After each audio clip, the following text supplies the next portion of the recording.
ত্রয়োদশ জাতীয় সংসদ নির্বাচনকে সামনে রেখে নাটোর ১ আসনের লালপুর ও বাগাতিপাড়া এলাকায় নির্বাচনী মাঠে সক্রিয় হয়ে উঠেছেন বিএনপির মনোনীত প্রার্থী ব্যারিস্টার ফারজানা শারমিন পুতুল।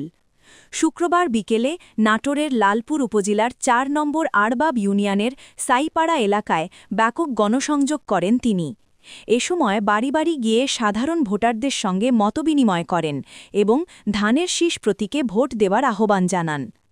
গণসংযোগকালে ব্যারিস্টার ফারজানা শারমিন পুতুল বলেন, বিএনপি রাষ্ট্র ক্ষমতায় এলে দেশে গণতন্ত্র প্রতিষ্ঠা করা হবে, ভোটাধিকার নিশ্চিত করা হবে এবং অর্থনৈতিক স্থিতিশীলতা ফিরিয়ে আনা হবে।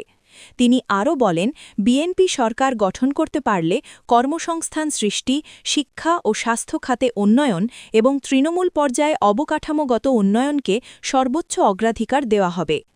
স্থানীয় উন্নয়নের প্রতিশ্রুতি দিয়ে তিনি জানান, নির্বাচিত হলে লালপুর ও বাগাতিপাড়া অঞ্চলের সড়ক যোগাযোগ ব্যবস্থার উন্নয়ন, শিক্ষা প্রতিষ্ঠান আধুনিকায়ন এবং কৃষকদের জন্য সরকারি সহায়তা জোরদার করা হবে।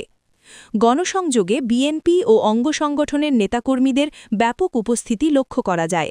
এ সময় উপস্থিত ছিলেন লালপুর উপজেলা বিএনপির সাবেক সদস্য সচিব ও উপজেলা পরিষদের সাবেক চেয়ারম্যান হারুনার রশিদ পাপ্পু, গোপালপুর পৌর বিএনপির সাবেক আহ্বায়ক ও সাবেক মেয়র নজরুল ইসলাম মুলাম, উপজেলা বিএনপির সাবেক যুগ্ম আহ্বায়ক ও ইউপি চেয়ারম্যান সিদ্দিক আলী মিষ্টু এবং ঈশ্বরদী ইউনিয়ন কৃষক দলের সভাপতি বেলাল উদ্দিন।